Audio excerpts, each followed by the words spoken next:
সর্বপ্রথমে মহান ঈশ্বরকে ধন্যবাদ দিই এবং সকলকে আরেকটিবার প্রভু যীশু খ্রিস্টের নামেতে শুভেচ্ছা জানাই। সকলকে জয় যীশু। আসলে আজকে আমাদের যে আলোচনা বিষয় তা হলো ঈশ্বরের শান্তি আমরা কিভাবে পেতে পারি সে বিষয় নিয়ে আজকে আমরা আলোচনা করব। তাই যতজন ঈশ্বর সন্তানেরা আপনারা যুক্ত হয়েছেন শুরু থেকে শেষ অবধি ঈশ্বর বাক্য শোনার জন্য অনুরোধ থাকলো। আসুন আমরা এই সময় ঈশ্বর বাক্য শুনি। হিতোপদেশ তার 1 অধ্যায় 33 পদ। কিন্তু যেজন আমার কথা শুনে সে নির্ভয়ে বাস করিবে, শান্ত থাকিবে, অমঙ্গলের আশঙ্কা করিবে না।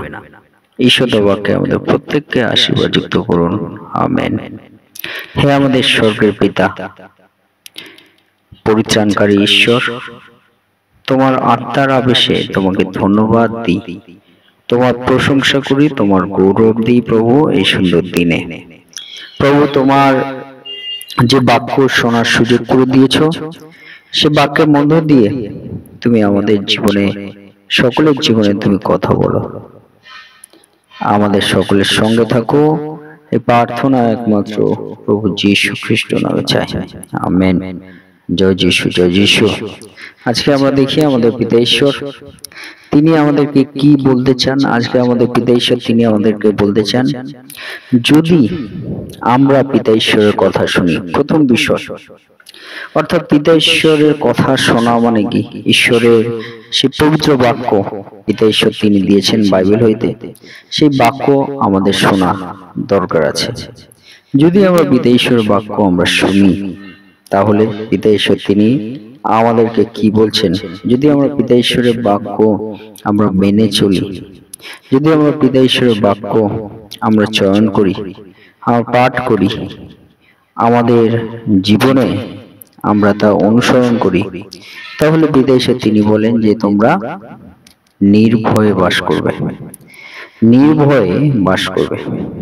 এই নির্ভয়ে বাস করা বলতে পিতা ঈশ্বর তিনি আমাদেরকে কি বলতে চান? যে পিতা ঈশ্বর তিনি আমাদেরকে বলতে চান যে সুরক্ষিত জীবন তুমি পাবে। নির্ভয়ে বাস করা মানে পিতা ঈশ্বর তিনি সুরক্ষিত জীবন আপনাকে দিতে চান। এই সুন্দর সকালে পিতা ঈশ্বর তিনি আপনাকে বলতে চান যে সুরক্ষিত জীবন আপনি কিভাবে পাবেন? যখন আপনি পিতা ঈশ্বরের কথা শুনবেন। আজকে যে বাক্য আমরা শুনছি এটাও পিতা ঈশ্বরের কথা। তা পিতা ঈশ্বরের কথা যখন আমরা শুনবো তখন আমরা সুরক্ষিত থাকবো। কেমন সুরক্ষিত? প্রভু যীশু খ্রিস্ট তিনি বলছেন যে হে পরিশ্রান্ত ও ভারাক্রান্ত লোক সকল, আমার নিকটে আইসো, আমি তোমাদেরকে বিশ্রাম দিব, আমেন। অর্থাৎ সুরক্ষিত জীবন বলতে পিতা ঈশ্বর তিনি আমাদের বিশ্রাম জীবন তিনি দিতে চান। সুরক্ষিত জীবন বলতে পিতা ঈশ্বর তিনি আমাদেরকে শান্ত জীবন তিনি আমাদেরকে দিতে চান। সুরক্ষিত জীবন বলতে পিতা ঈশ্বর তিনি নির্ভয়ে বাস করার আশীর্বাদ তিনি দিতে চান। তাই পিতা ঈশ্বর তিনি বলছেন আমার কথা শোনো।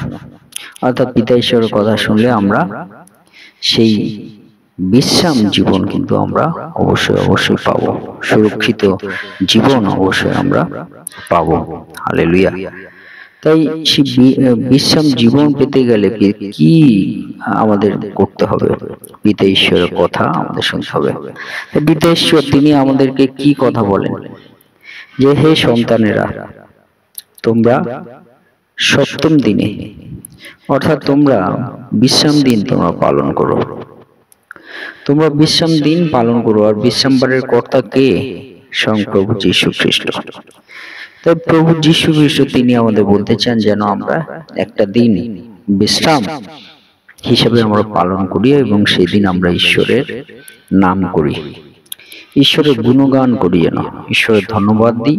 সেদিন আমাদের জীবনটা ঈশ্বরের কাছে আমরা সম্পূর্ণ উৎসর্গ যেন আমরা করি। আর সেই মধ্য দিয়ে আমরা ঈশ্বরের যখন আমাদের জীবন ঈশ্বরের কাছে উৎসর্গ করি একদিনের জন্য, আর সেই দিন কি হয়, পিতা ঈশ্বরের কথা আমরা শোনার সুযোগ পাই। আর যখন আমরা কথা শোনার সুযোগ পাই, পিতা ঈশ্বর সেই দিনের জন্য আমাদের একটা শান্তিময় বিশ্রাম জীবন, সুরক্ষিত জীবন তিনি প্রদান করেন।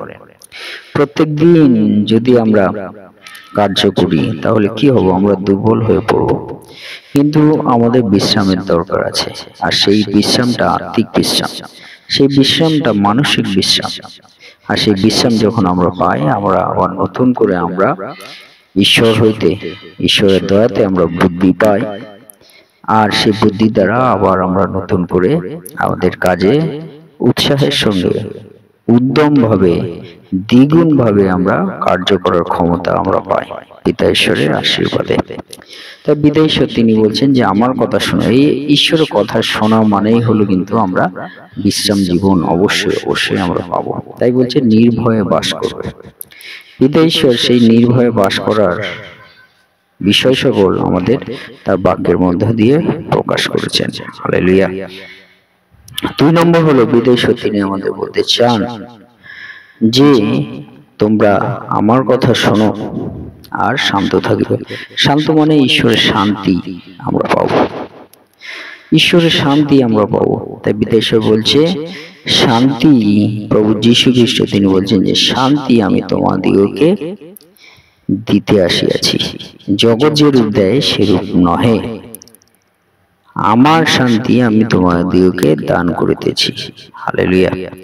অর্থাৎ পিতা ঈশ্বর আমাদের প্রভু যীশু তিনি আমাদের বলছেন আমরা যদি ঈশ্বরের কথা শুনি, ঈশ্বরের বাক্যে আমরা অবধান করি, আমরা ঈশ্বরের বাক্য ধ্যান করি, ঈশ্বরের বাক্য আমরা বোঝার চেষ্টা করি, ঈশ্বর তিনি আমাদের শান্তি প্রদান করবেন। হালেলুয়া।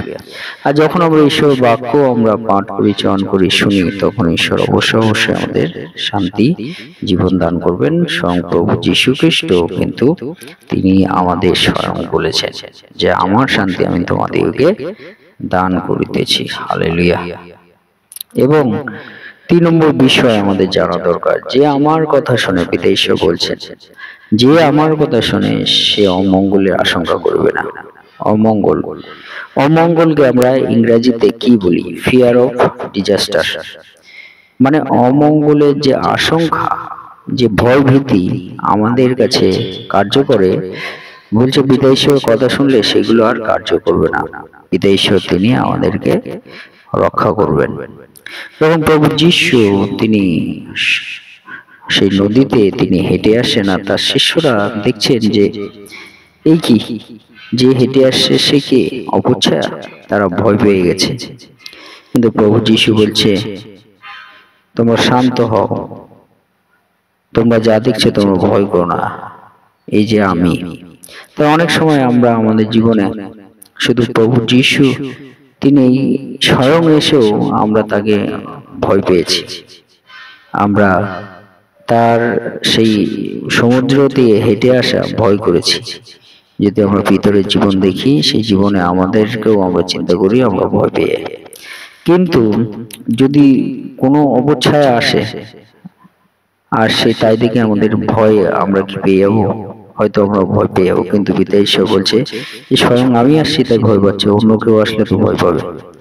তাই আমাদেরকে পিতা ঈশ্বর বলতে চান যে কখনোই তোমরা ভয় পাবে না, অমঙ্গলের আশঙ্কা তোমাদের থাকবে না যতক্ষণ তোমরা ঈশ্বরের বাক্যে যুক্ত আছো।